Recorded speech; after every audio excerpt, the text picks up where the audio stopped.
और जाते तो कत्ल हुई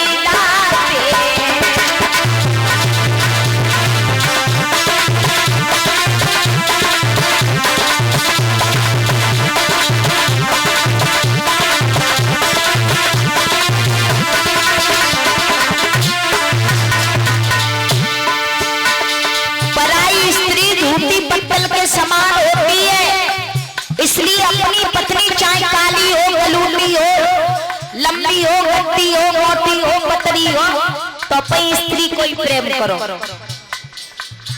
लेकिन आज के जमाने में जो बहुत चलते नौ ब्याह हो गए तो महाराज पत्नी की खूब सेवा हो गए 3-4 साल तक, खूब बाजार करवाओ जावे का खूब बढ़िया बढ़िया लहंगा भरिया साड़ी जो भी मांगे सो दिलवाई जावे।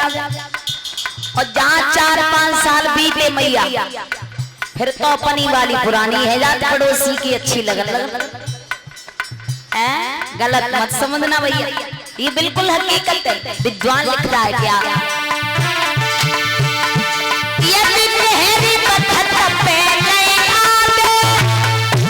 शब्द पे गौर करना,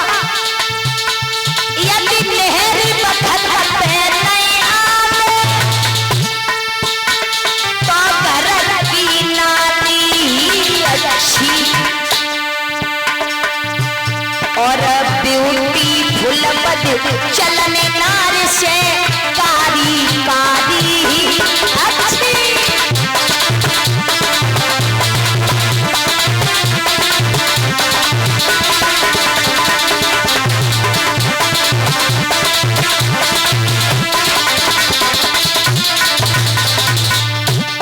महाराज नहर बखत पे नहीं आवे, नहर जाते नहर जब में पानी होता है जिसे कहीं कहीं बम्बा बोलते हैं नहर, तो अगर नहर बखत पे ना आवे तो मारा ताते तो भली अपनी घर की नाली बढ़िया है।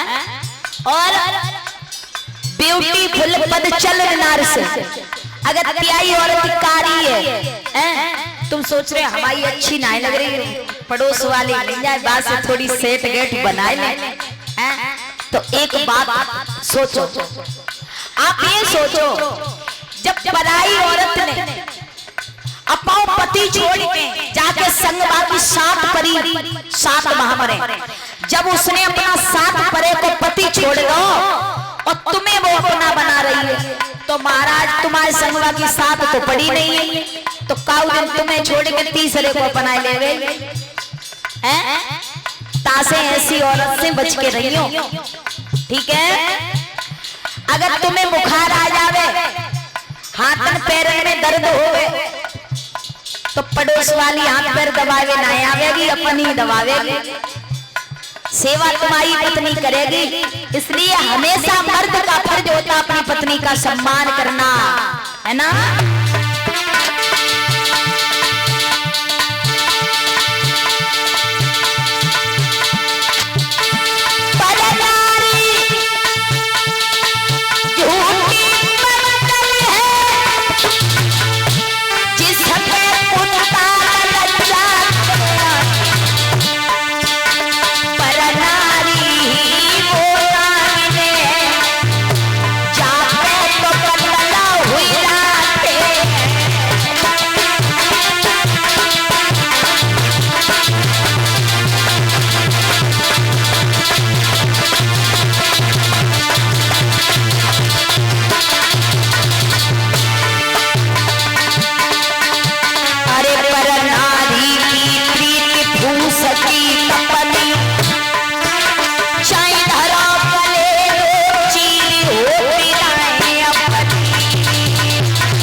इसलिए मेरी माँ, मेरे भाइयों, अपनी पत्नी चाहे कैसी भी हो, है ना, अपनी पत्नी को सम्मान देना चाहिए। पराई बहन बेटी को बहन बेटी की नजर से देखना चाहिए। और जो पराई बहन बेटियों को गलत नजर से देखते हैं, पराई औरत के चक्कर में पड़ते हैं, बर्बादी के सिवा कुछ नहीं होता, बर्बादी के सिवा कुछ नहीं होता महाराज। तो महाराज नहुस पराई स्त्री के चक्कर में पड़ के अजगर बन गए, सर्प बन गए। स्त्री का से जब सर्प बन जाते हैं, महाराज श्री सुखदेव जी हर हर गंगा मैया की रमण रेती में बैठे हुए समझाते हैं उत्तरानंदन परीक्षित।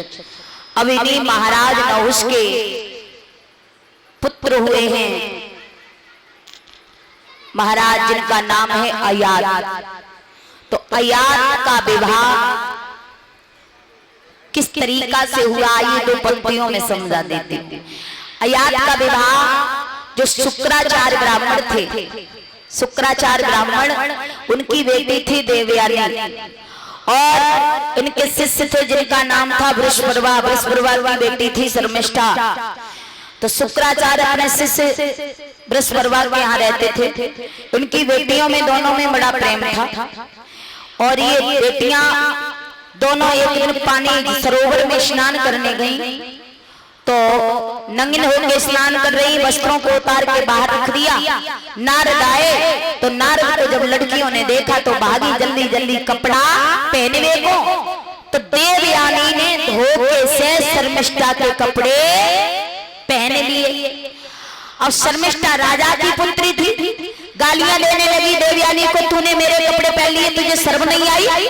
भीख मंगे की लड़की, तेरा पिता मेरे यहाँ भीख मांग मांग के अपना पेट भरता है। बहुत गालियां दी देवयानी को शर्मिष्ठा ने। आगे बढ़े देवयानी, और आगे बढ़ के देवयानी को शर्मिष्ठा ने कुआं में धक्का मार दिया, कुआं में डाल दिया। अब शर्मिष्ठा साथ की सहेलियों को लेकर घर चली गई, देवयानी इधर कुआं में पड़ी। देवयानी इधर कुआं में पड़ी। अब इधर आ जाओ महाराज अयात जो नहुस के पुत्र हैं, वो वन में शिकार खेलने के लिए निकले। तो घोड़ा पे सवार होके जा रहे, देवयानी जिस कुआं में पड़ी थी उसी के पास से निकल के जा रहे। देवयानी ने घोड़े की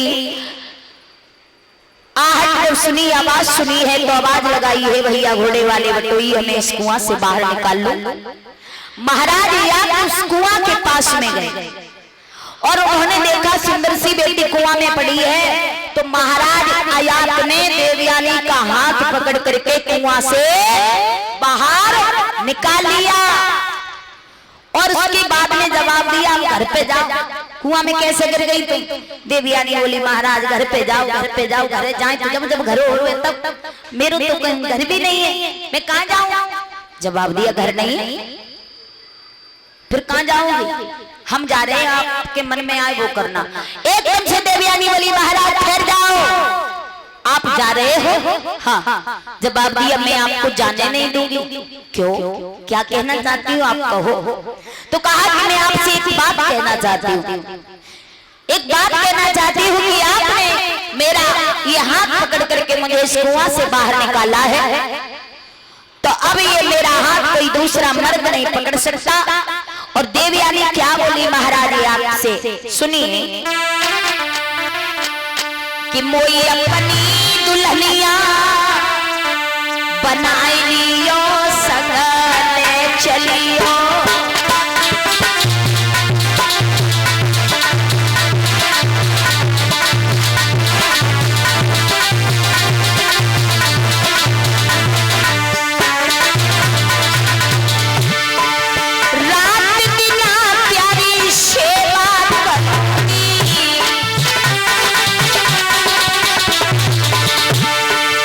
पति व्रत धर्म से नाई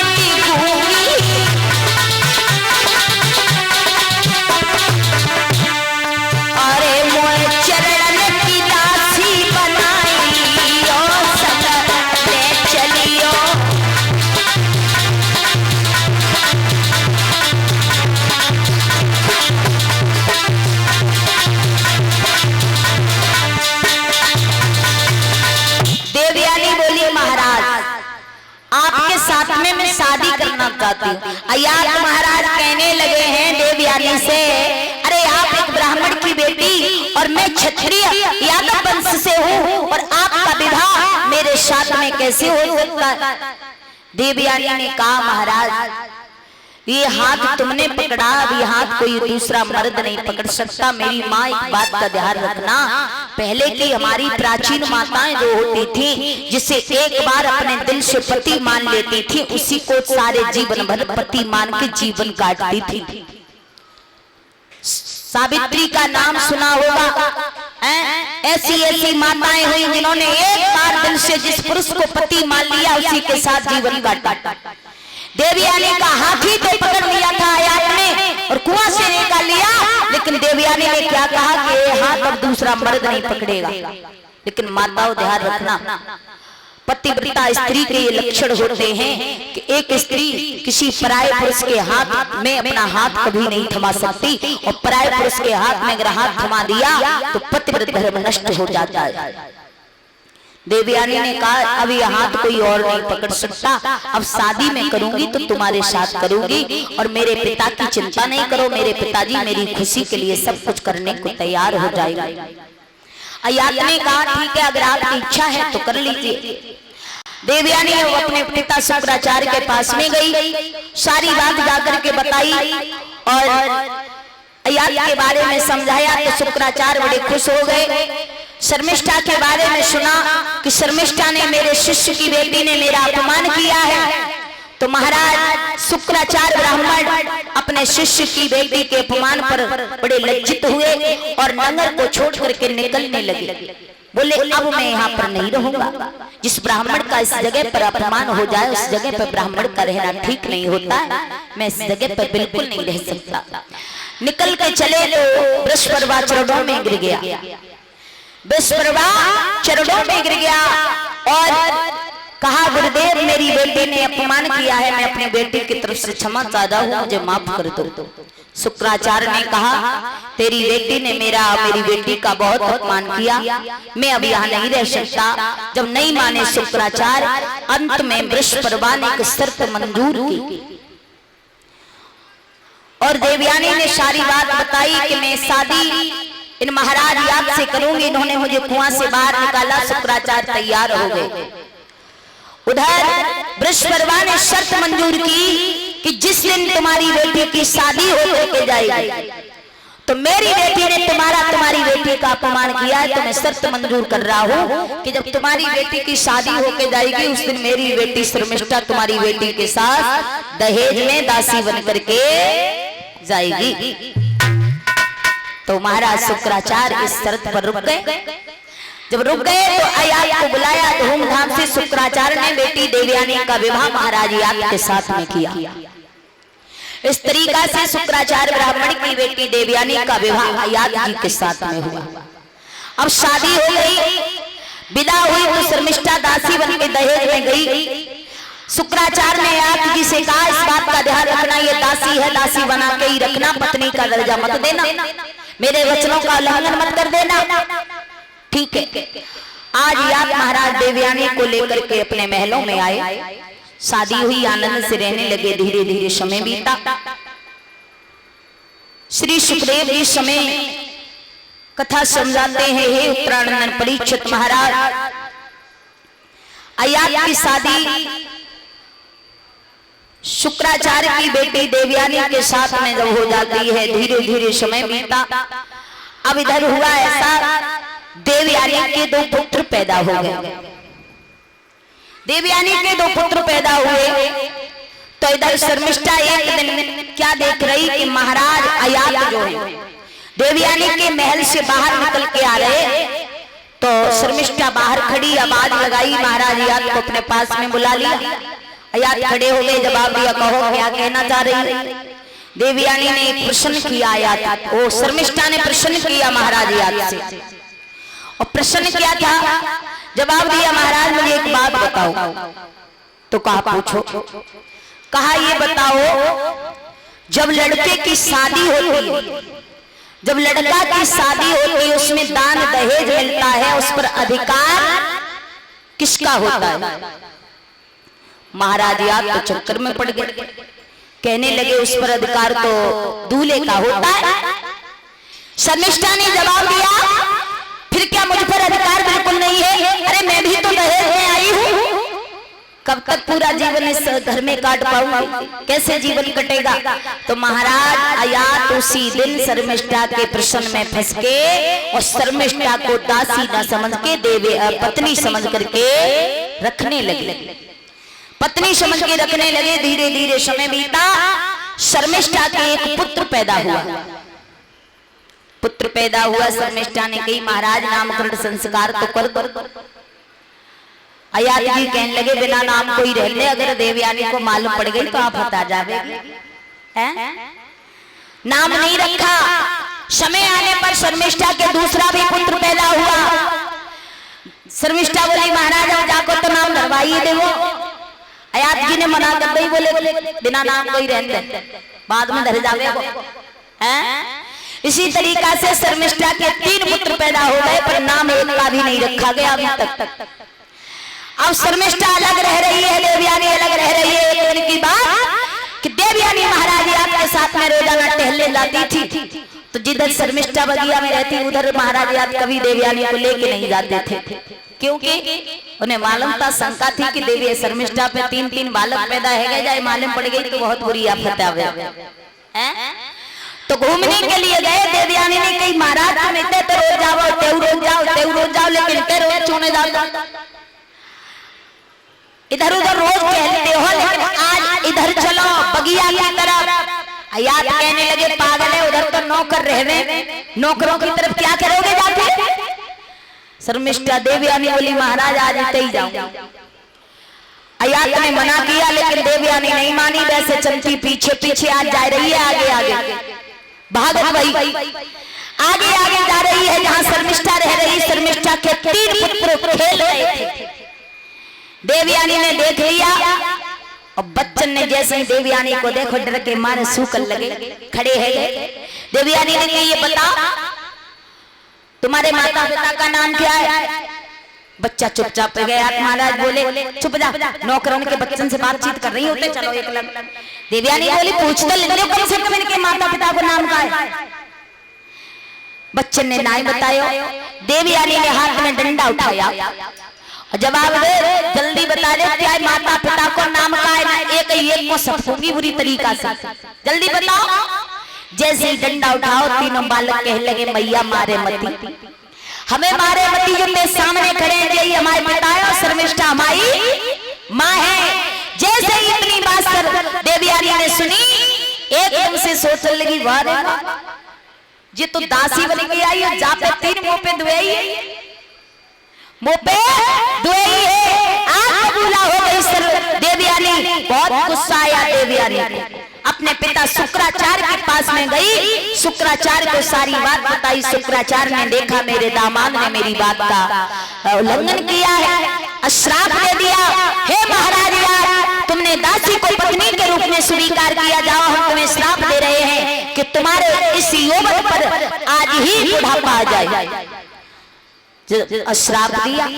महाराज याद देवयानी के पीछे पीछे दौड़ के आ गए थे, देवयानी के पास वहीं खड़े हो गए शुक्राचार्य के पास। शुक्राचार्य ने श्राप दिया, महाराज अयात के ऊपर बुढ़ापा आ गया, बूढ़े हो गए, गर्दन हिलने लगी। जवाब दियो है शुक्राचार्य से पिताजी गलती हो गई, माफ कर दो, श्राप दे दिया, बुढ़ापा आ गया, लेकिन अभी हमें ये बताओ अभी हमारा बुढ़ापा जाएगा कैसे? पर ध्यान रखना, संतों को दया क्रोध आता है तो दया भी बहुत जल्दी आ जाती है। शुक्राचार्य को दया भी आ गई, कहने लगे महाराज यार बुढ़ापा आ गया, इससे बचने का एक उपाय है। क्या? आप अपने 5 बेटे हैं, आपके उन 5 बेटों को बुलाओ, उनसे कहो कि कोई हमें अपनी जवानी दे ले और हमारा बुढ़ापा ले ले। तो महाराज अयात ने 5 बेटों को बुलाया। 5 बेटों को महाराज याद ने अपने पास में बुलाया। शर्मिष्ठा के 3 पुत्र थे, उनके नाम नहीं रखे गए थे, उनके नाम पहले रखवाए। शर्मिष्ठा के 3 पुत्रों के नाम रखवाए हैं अनु, दुरु और पुरु। और देवयानी के 2 पुत्र हैं यदु और तुर्वस। 5 पुत्र हैं, 5 बेटों से कहा कि हमें अपनी जवानी दे दो, बुढ़ापा ले लो, पर सब ने मना कर दिया। लेकिन शर्मिष्ठा का छोटा पुत्र था पुरु। पुरु नाम का बेटा, उसने अपने पिता अयात को अपनी जवानी दी, उनका बुढ़ापा लिया। कुछ दिन महाराज अयात ने उस जवानी का आनंद लिया और उसके बाद में फिर देखा अब संसार में कुछ भी नहीं है, थोड़े दिन भगवान का भजन करेंगे। अपने बेटा पुरु को उसकी जवानी सौंपी, अपना बुढ़ापा वापस लिया और सदा सदा के लिए वन में भगवान का भजन करने चले गए। तो इस तरीका से अयात का विवाह हुआ है। महाराज इन्हीं अयात की 2 पत्नी देवयानी शर्मिष्ठा और इन दोनों पत्नियों के 5 संतानें हुई। देवयानी का पुत्र यदु, यदु से हमारा ये यादव वंश चला और इसी यादव वंश में यदु की 56 पीढ़ी के बाद मथुरा में बहुत सुंदर राजा हुए जिनका नाम उग्रसेन पड़ा। और इन्हीं उग्रसेन के यहाँ पर हमारे भगवान कन्हैया ने आकर के किस तरीका से जन्म लिया, ये सुंदर सी कथा श्रवण करेंगे। एक बार प्रेम से जयकारा लगाएं, बोलिए सद्गुरुदेव भगवान